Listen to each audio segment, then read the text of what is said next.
The boy who always talks back. Max was a clever boy. He always had something to say, whether it was a good idea or not. If his mom asked him to clean his room, Max would cross his arms and huff, "I'm not cleaning it. Why should I? It's not fair." If his dad called him to breakfast, Max would groan, "I don't want that for breakfast. I wanted pancakes." At school, things were just as dramatic. When his teacher asked him to be quiet, Max would shout, "Why do you always pick on me? I wasn't even talking." And if his friends wanted to play a game that wasn't exactly what Max had in mind, he'd say, "I don't want to play that. I want to play my game, not yours." At first, it felt kind of powerful. Max thought he was in control, throwing his words around like he was the king of the world. But the more he talked back, the more people seemed fed up with him. One morning, Max's mom asked him to put away his toys, and Max didn't like that one bit. "Ugh, I don't want to," he groaned. His mom gave him that serious look. You know the one. But Max didn't care. He stomped his foot and muttered, "You're always bossing me around." His mom sighed, her shoulders slumping. "Max, if you keep talking like that, it's going to hurt our feelings." But Max didn't care. After all, what did it matter if he was a little rude? He felt better when he let it out, right? Later that afternoon, Max went outside to play with his friends. He ran up to them, full of energy, and demanded, "Let's play my game." But his friends just stared at him for a second, then shrugged and said, "Nah, we're going to play something else." Max blinked. What? That didn't happen. He was Max. People didn't say no to him. But there they were, walking away. Max stared after them, blinking in confusion. "But I'm the one who knows how to play all the fun games," he grumbled. "Why don't they like me?" That evening, Max called his dog Buster to come inside, but Buster didn't come. Max stomped his foot. "Buster, come here right now." But instead of wagging his tail and rushing over, Buster turned and trotted off toward the bushes, completely ignoring Max. Max gaped in disbelief. "Why does everyone ignore me? What's going on?" Feeling very annoyed, Max went back inside and tried to talk to his mom, but she just gave him a tired smile and said, "Okay, Max, let's try to do better tomorrow." Max didn't feel like doing better. In fact, he was starting to feel kind of grumpy. Why didn't anyone ever just listen to him?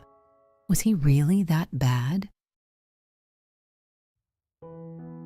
That night, Max fell into a deep sleep, and oh, what a sleep it was. Boy, was it a strange one. Max woke up in a world that looked nothing like his room. Everything around him seemed to bounce and jiggle like jelly. The trees were swaying like they had too much coffee, and the sky was a swirling mix of purple and orange. Max thought he was dreaming, but it felt so real. He opened his mouth to say something, and boing, the words shot out like rubber balls. "I don't want to do this," he yelled. And the words bounced right back at him, hit his hand. Boom! Max stumbled back. He tried to run, but the words came faster and harder, bouncing off the ground like they had a mind of their own. "I don't want to clean my room," Max yelled, thinking maybe he could get away from them. Max tried to dodge them, but it was like being trapped in a giant, angry word machine. The more he yelled, the more the words came back at him. They didn't just bounce, they seemed to be multiplying, like some sort of giant word monster. "I hate this," splat. "I'm not doing it," bam. "You never listen to me," zap. Each word hit him harder than the last one, and he found himself covered in a pile of bouncing, angry words. He could hardly breathe. "This is horrible," he cried out. "Why does this keep happening?" Just as Max thought he might get buried under the word avalanche, a figure appeared. It was a wise old owl, perched on a nearby tree. The owl blinked at him and said, "Max, do you see what happens when you throw your words around carelessly?" Max blinked back at the owl. Yeah, they hurt me." The owl nodded. "Exactly. Words are powerful. When you speak with anger and frustration, they come back at you. They don't just affect other people, they affect you too." Max was confused. "But I didn't mean to hurt anyone," he said, rubbing his head. "I was just saying what I felt." The owl smiled gently. "Sometimes, Max, when we speak without thinking, we create chaos around us. But when we choose our words carefully, when we speak with kindness and respect, we can create peace." Max stared at the owl. Slowly, the bouncing words began to disappear. They didn't pop or explode. Instead, they just vanished, like they were never there. Max felt a sense of calm wash over him. Max woke up suddenly with a start, his heart racing from the dream. He sat up in bed, blinking in the quiet morning light. Was it just a dream? It felt so real. His mom walked in just then. "Good morning, Max," she said, smiling brightly. "How did you sleep?" Max looked at her, still thinking about the strange dream. "Mom, I had the weirdest dream. There were these words bouncing all over the place, hitting me, and I realized I was the one causing it." His mom raised an eyebrow, amused. "That sounds like a wild dream. What happened?" Max took a deep breath. "Well, every time I said something rude or yelled at someone, my words came back at me. They hit me, and it hurts. And then I realized I was making everything worse with my words, not better." His mom nodded thoughtfully. "Sounds like that dream taught you something important." Max's face lit up.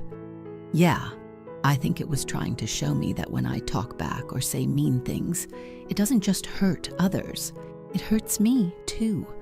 I never realized how powerful words are until they came flying back at me like 1,000 angry boomerangs." His mom smiled warmly, sitting down beside him. "That's a great way to put it. When we use words carelessly, they can come back to hurt us. But when we use kind and respectful words, we create better relationships with the people around us and with ourselves." Max thought about this. "I don't want to make things worse anymore, Mom. I want to be more careful with my words. I want to make people feel better, not worse." His mom gave him a big hug. "I'm proud of you, Max. It's not always easy, but I know you can do it." That morning, Max was asked to clean his room. Normally, he would have groaned and complained, but this time he looked around, then said, "Okay, Mom, I don't really want to, but I know it needs to be done. Can we do it together later?" His mom grinned. "That sounds like a great plan, Max." Later, when Max went outside to play, he smiled and said, "Can I join your game, guys?" His friends smiled back and said, "Of course, Max, let's play." And when Max called Buster to come inside, he said softly, "Come here, boy." This time, Buster came running, wagging his tail. Max smiled to himself. This felt good. His words were no longer bouncing back at him. They were connecting him with people and even his dog. From that day forward, Max was careful with the words he spoke.